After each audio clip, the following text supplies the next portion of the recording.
बच्चों, सपना हिंदी क्लासेस में आपका स्वागत है। हम आरोह पाठ्य पुस्तिका का पाठ स्फीति में बारिश पढ़ रहे थे, जिसका कुछ अंश हम पढ़ चुके थे।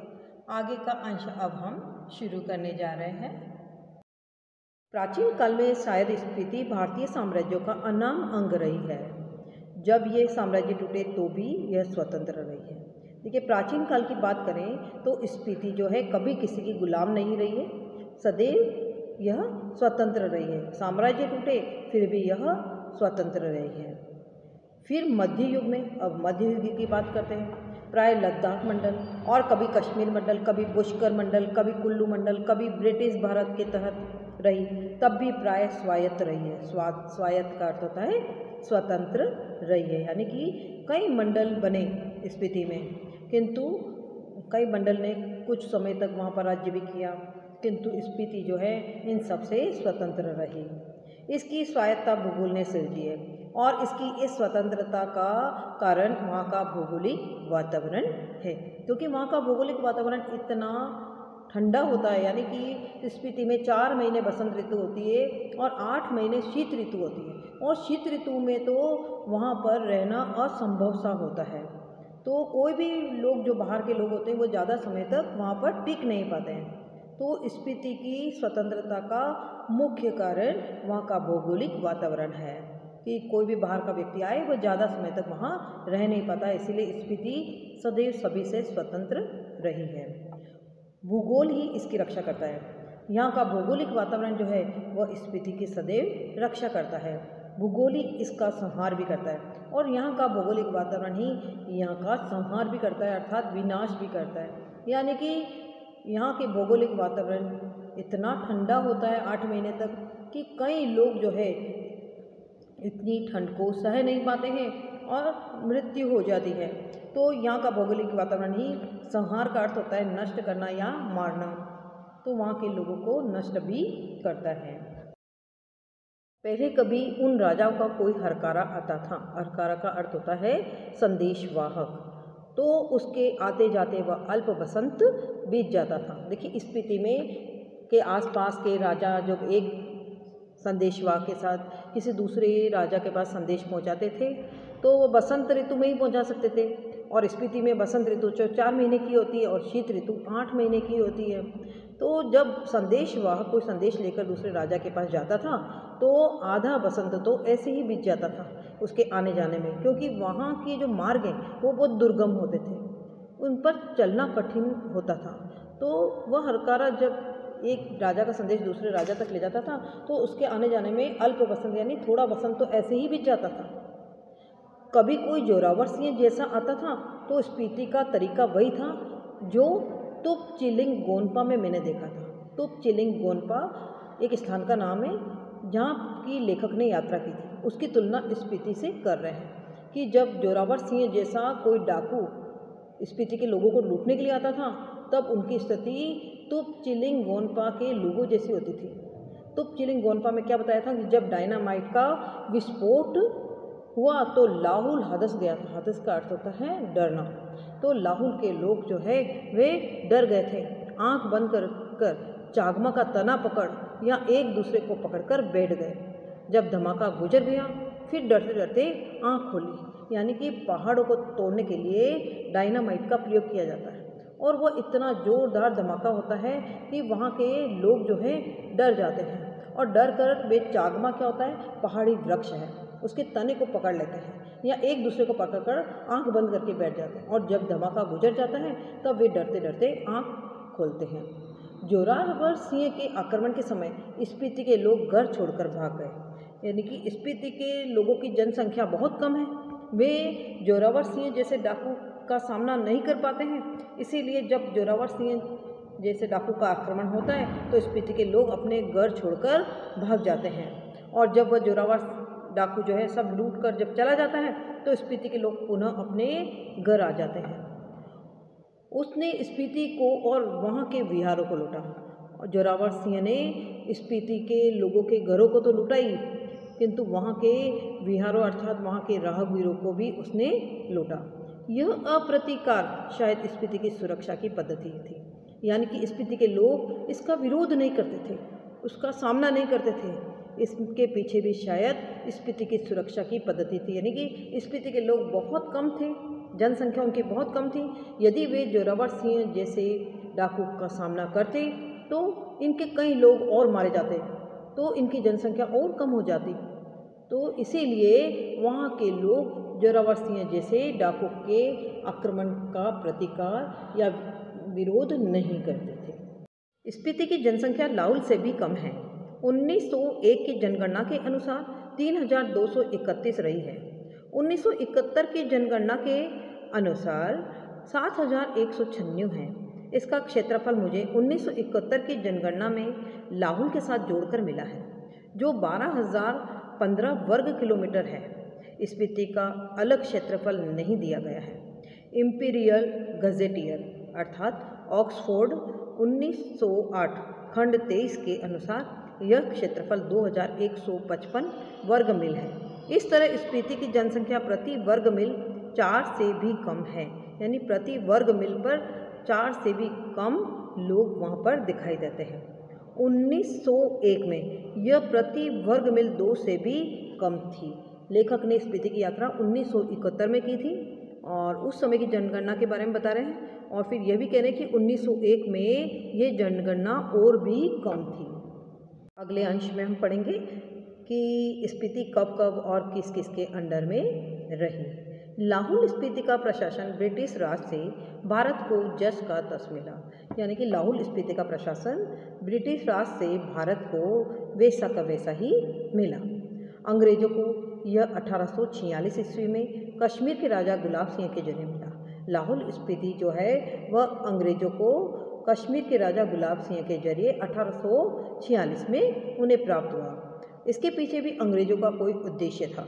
अंग्रेज इसके जरिए पश्चिमी तिब्बत के ऊंट वाले क्षेत्रों में प्रवेश करना चाहते थे, यानी कि यहाँ से अंग्रेज जो है पश्चिम के तिब्बत के क्षेत्र में प्रवेश करना चाहते थे और उनको गुलाम बनाना चाहते थे। तिब्बत में अंग्रेजी साम्राज्य के दूरगामी हित भी थे और तिब्बत में अंग्रेजी लोगों के लंबे समय तक अपना स्वार्थ पूरा करना चाहते थे वहाँ रहकर। जो भी हो, 1946 में कुल्लू, लाहौल स्पीति ब्रिटिश अधीनता में आए। पहले सुप्रीटेंडेंट के अधीन थे, फिर 1847 में वे कनाडा जिले में शरीक कर दिए गए अर्थात शामिल कर दिए गए। किसको? कुल्लू, लाहौल और स्पीति को फिर कनाडा जिले में शामिल कर दिया गया। लद्दाख मंडल के दिनों में भी स्पीति का शासन एक नोनो से द्वारा चलाया जाता था। नोनो कौन होता है? स्थानीय शासक को नोनो कहते हैं। तो वहाँ का जो स्थानीय शासक था वही स्पीति का शासन चलाया करता था। ब्रिटिश भारत में भी कुल्लू के असिस्टेंट कमिश्नर के समर्थन से यह नोनो कार्य करता था। और ब्रिटिश भारत यानी जब भारत पर ब्रिटिश लोगों का अधिकार था, उस समय कुल्लू के असिस्टेंट कमिश्नर के समर्थन में ये नोनो जो है वह कार्य करता था।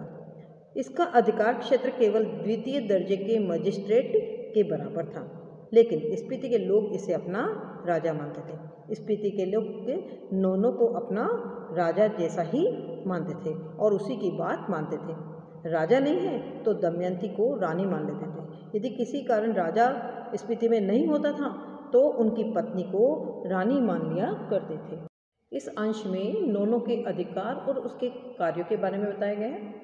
नोनो यानी स्थानीय शासन। स्पीति का जो स्थानीय शासक है उसको नोनो कहा जाता है। 1873 में स्पीति रेगुलेशन एक्ट पास हुआ, जिसके तहत लाहौल और स्पीति को विशेष दर्जा दिया गया। ब्रिटिश भारत के अन्य कानून यहाँ नहीं लागू होते थे, यानी ब्रिटिश जब भारत पर अधिकार कर रहे थे उस समय जो उन्होंने कानून लागू किए थे वह स्पीति में लागू नहीं होते थे। स्पीति के लिए अलग से एक्ट बने थे, अलग से कानून बने थे। रेगुलेशन के अधीन प्रशासन के अधिकार नोनो को दिए गए और इस रेगुलेशन के जितने भी प्रशासन के अधिकार हैं वो नोनो को दे दिए गए, जिसमें माल गुजारी इकट्ठा करना अर्थात जो माल एक जगह से दूसरी जगह लाया और ले जाया जाता है उनसे टैक्स वसूल करना और छोटे छोटे फौजदारी के मुकदमों का फैसला करना भी शामिल था।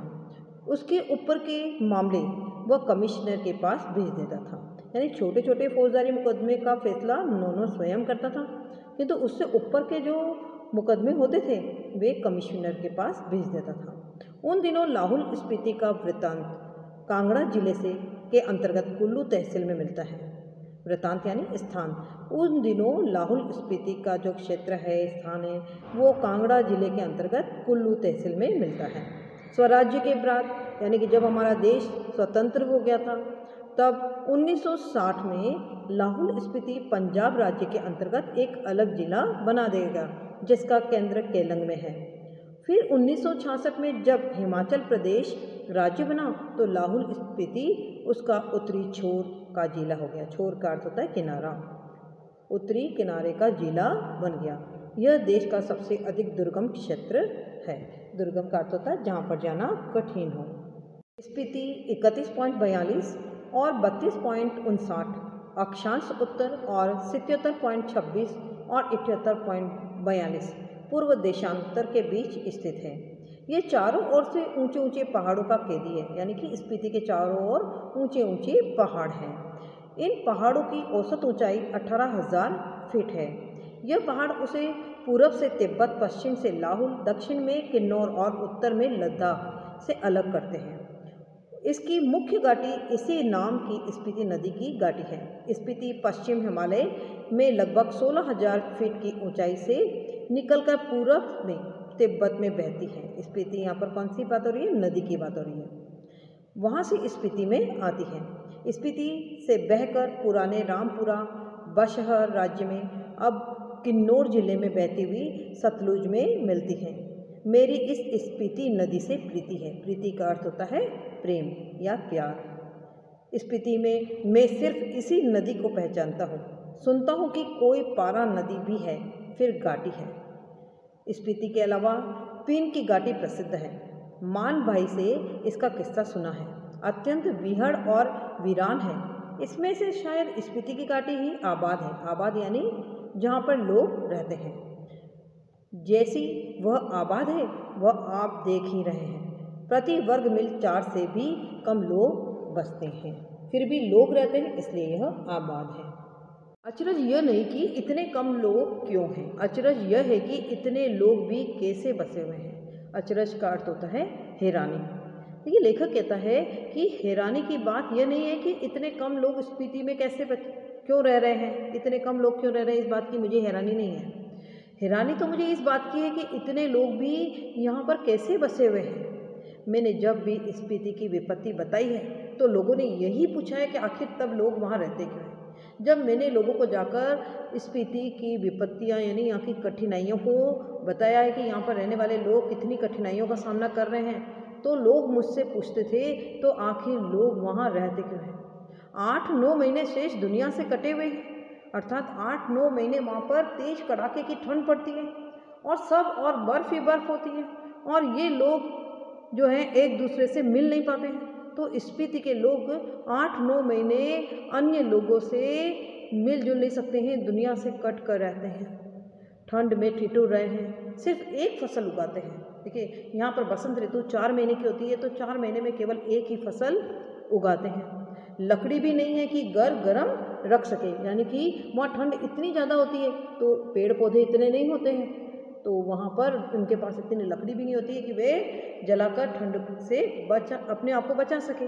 वृत्ति नहीं, वृत्ति का अर्थ होता है रोजगार, उनके पास रोजगार का कोई साधन भी नहीं है, फिर क्यों रहते हैं। ये सारे प्रश्न लेखक के मन में उठ रहे हैं। फिर लेखक ही स्वयं इसके उत्तर खोजने का प्रयास भी कर रहे हैं। क्या अपने धर्म की रक्षा के लिए रहते हैं, अपनी जन्मभूमि के ममत्व के कारण रहते हैं। ममत्व का अर्थ होता है प्रेम। फिर लेखक स्वयं ही उत्तर ढूंढ रहे, क्या वे अपने धर्म की रक्षा के लिए रहते हैं कि उनके पीढ़ी दर पीढ़ी लोग रहते आ रहे हैं इसलिए वे भी रह रहे हैं, उस धर्म की रक्षा कर रहे हैं, अपनी संस्कृति की रक्षा कर रहे हैं, है ना। या फिर अपनी जन्मभूमि से उनको प्रेम है इस कारण रहते हैं, या इस मजबूरी में रहते हैं कि कहीं और जा नहीं सकते, कहाँ जाए, या फिर और बातों के साथ साथ यह सब कारण है। मैं नहीं जानता, मैं तो इतना ही देखता हूँ कि यहाँ रह रहे हैं इसलिए रह रहे हैं और कोई तर्क नहीं। मैं इस बात पर कोई तर्क नहीं दे सकता, कोई लॉजिक नहीं दे सकता। तर्क से हम किसी चीज़ को भले सिद्ध कर सकें, स्मृति में रहने को नहीं सिद्ध कर सकते। लेखक कह रहा है कि तर्क से हर चीज़ सिद्ध की जा सकती है, किंतु स्मृति में जो लोग रह रहे हैं उनको सिद्ध नहीं किया जा सकता।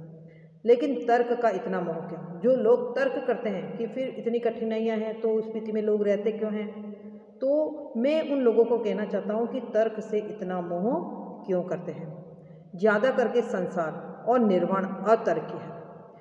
जिस तरह से संसार और निर्वाण का अर्थ होता है मृत्यु, अतर्क्य है अर्थात इसका कोई तर्क नहीं है कि संसार कैसे बना, इसकी सृष्टि किसने करी, है ना, और मृत्यु क्यों होती है। यदि कोई इस तरह के प्रश्न पूछे तो इसके लिए भी कोई तर्क नहीं दिया जा सकता। ये अतर्क्य है, तर्क से परे है, अर्थात तर्क से हटकर है। उसी तरह से स्मृति में लोग क्यों रहते हैं, इसके लिए भी कोई तर्क नहीं दिया जा सकता है।